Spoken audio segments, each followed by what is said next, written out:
Welcome back, my dear friends throughout the universe, to the second episode of Top 5 Fallout 4 mods, where I, Saj, try to bring you a showcase of the 5 Fallout 4 mods I find to be of the highest quality that has been released I don't know, last week or so, depending on if there's actually been any good mods released the last week or so, yeah. And sometimes just a plain good and fun add to the game. I'm very glad that the first episode got a good response. It's really fun to make this show, and it's something entirely different from what my usual update videos are and my Let's Play videos and so on. And it really opens up an opportunity for me to explore the modding scene in a way that I've never done before personally, so thank you! It's a whole new world, so thank you and you and you. And this song is kind of shit, so let's just hit the intro now.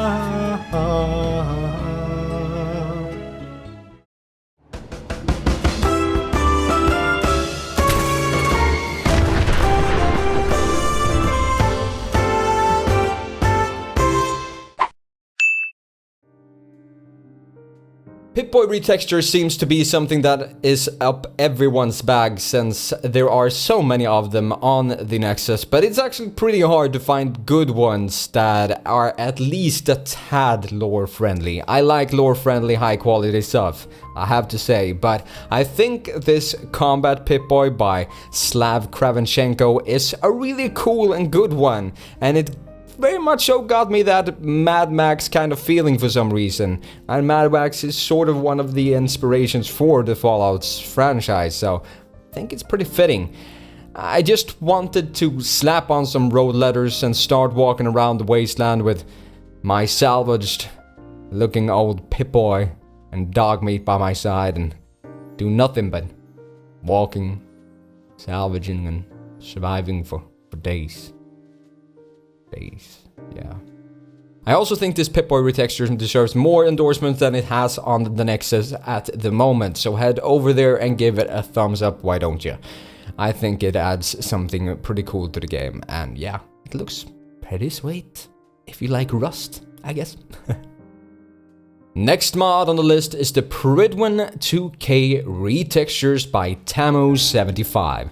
And this mod just basically makes the Pridwin look like it had a polish by a really good cleaning company.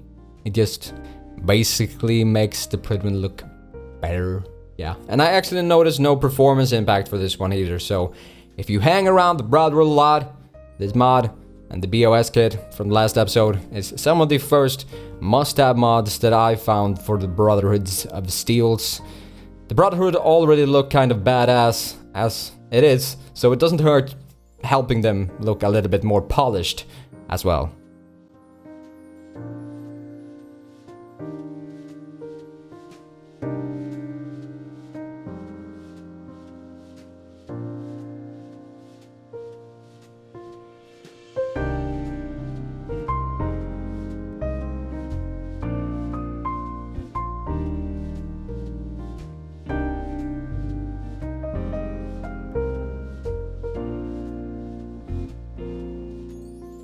Next up we have Divine Revelation by Lex M5, and if the last mod did not give much of a performance impact, this one does very much so. But it does make the wasteland look damn pretty. I got a sudden urge of wanting to play The Last of Us as well when having this mod on. Not really sure why. There are mods on the Nexus that adds even more grass and similar stuff that might complement the overgrown look this mod gives the game, and it's something special about seeing a green and overly alive wasteland instead of all that brown and death and sadness. This idea has of course been played around with before by even the developers of previous Fallout titles, but one might ponder if an entirely green DLC or sequel might not be a good idea. While using this mod, I would actually kind of like that to happen. It looks very cool, and it opens up a lot of opportunities to play around with, I think. High-end graphics with overgrowth just really complements each other for some reason. I don't know, what do you think?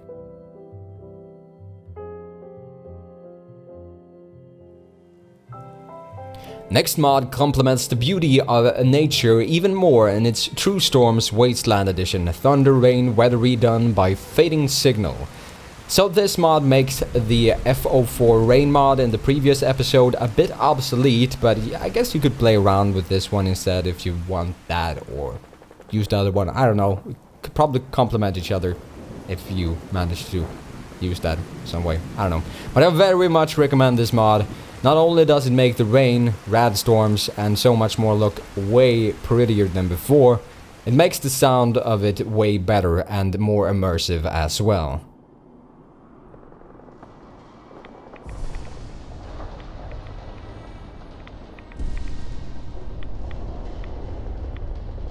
No more does the weather changes feel kind of unimportant, and now it's actually a real change of weather, and it just makes you feel something for the rainy days instead of just thinking they are a bit annoying and grey, I guess.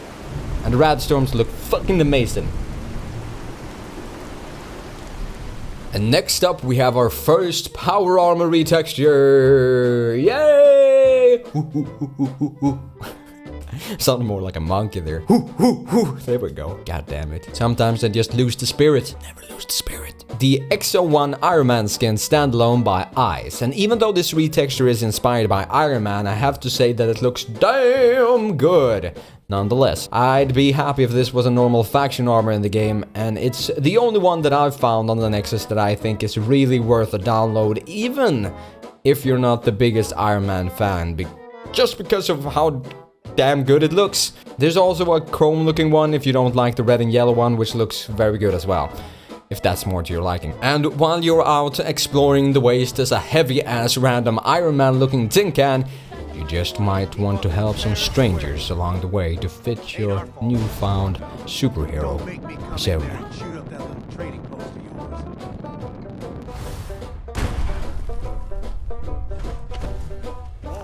Easy there, Mr. Power Armor. Some luck.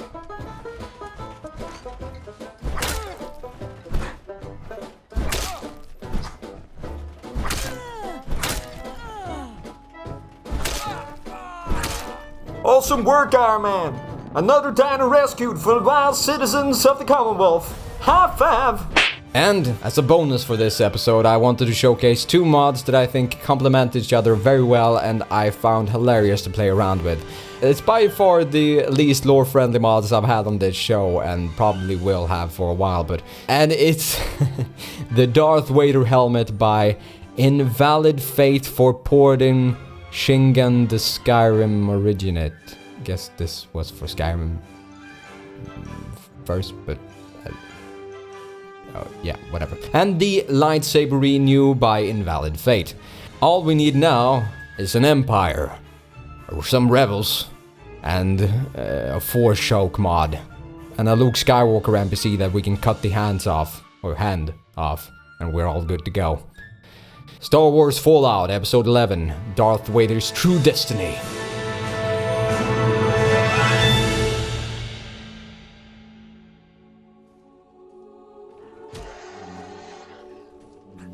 A long time ago, in a galaxy far, far away, years after the death of Darth Vader, he has resurrected in another world.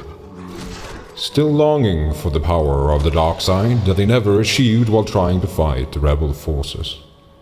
He awakes in the aftermath of a nuclear war on planet Earth and finds himself fighting ghouls and rad scorpions and all kinds of weird alien creatures. Will Darth be able to survive in this post-apocalyptic world, and will he finally become the father he always wanted to be?